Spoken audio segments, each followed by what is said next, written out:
So we have posed the problem and defined what the problem is, and we have also looked at the assumptions that are involved with respect to this particular problem. And then the next thing we have to do is to step by step to try and solve the thing. So the first step in this direction is to lay out the geometry of the problem that we show you in our next slide soon. Then the other thing to do is to list out the assumptions that we need to. And we have listed those assumptions and we have described the physics that is related to it. But in mathematical terms, we can also jot them down, the boundary conditions that are there, that since at t equal to 0, the all velocity, everything is 0. So at t is equal to 0, u is 0 everywhere. That means no fluid flow exists at that time. So the motion is to start with the problem. Earlier, everything is stationary. As soon as we introduced a velocity v to the plate in the x direction, only then the fluid flow will take into effect. No external pressure is there, and therefore all the motion, all that will set out will be due to the viscous action that takes place, and the viscosity will diffuse into the upper layers of the fluid to induce motion in those areas. At z equal to 0, u is equal to v. That is, that if, let us say, this is the direction and this is x direction where it is the motion is taking place, this is z direction, and in the z direction the z equal to 0, that is at this point u is equal to v when the motion sets out, and that's what we define in the plane. No slip condition is there. No slip means that because of viscosity, the fluid that sticks to the velocity will move with the same velocity with which the wall or the plate is to move. Then as z goes to infinity, far away from the origin, practically the fluid field will not feel any effect due to the motion of the plate.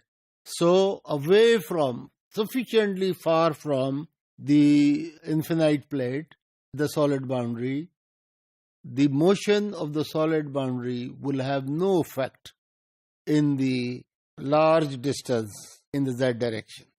Similarly, at z equal to 0, that at origin, the pressure is the same pressure that exists on the wall, and it only means that it's atmospheric pressure, one may say, or you may say that no external pressure is being introduced, and therefore it is constant at x or y locations. We now try to work out the equation.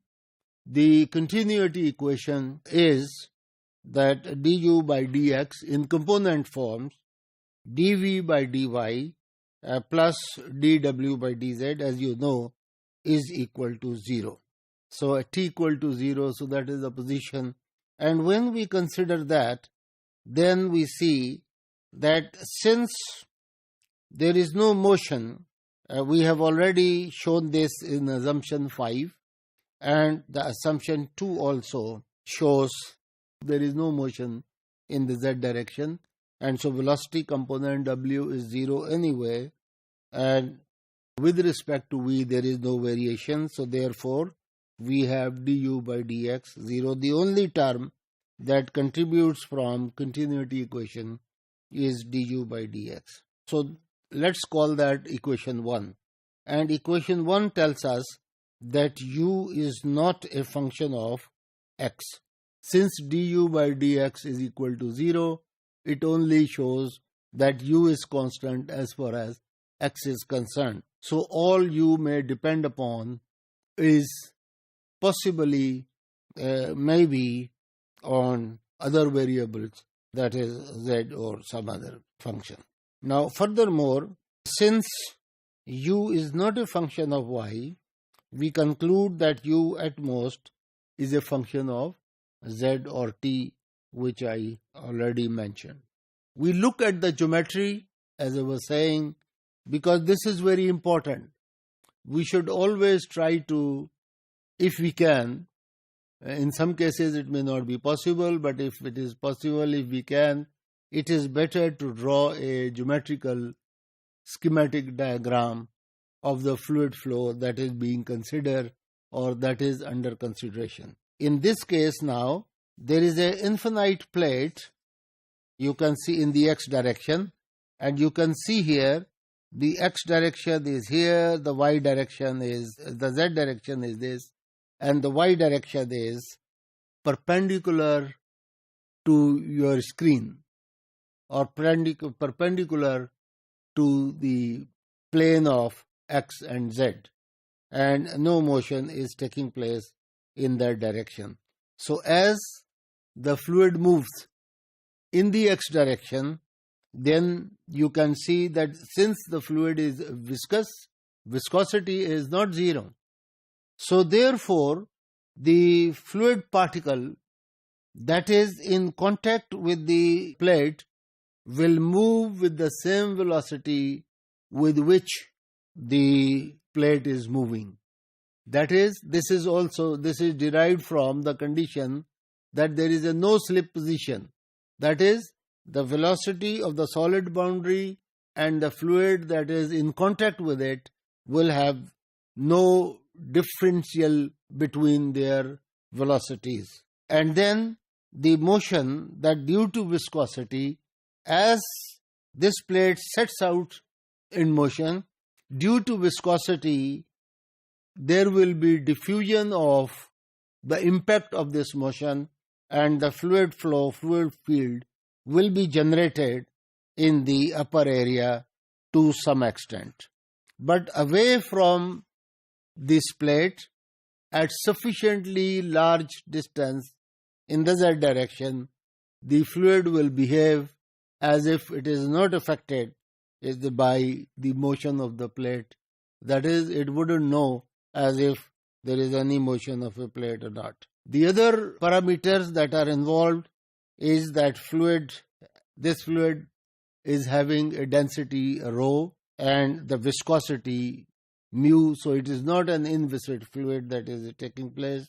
The gravity is acting in downward direction as always, and if z is the positive direction is in the upper side, in the upward direction as always, therefore we see a negative sign. So this is the geometry of the problem that we consider, that we are considering and we are trying to solve.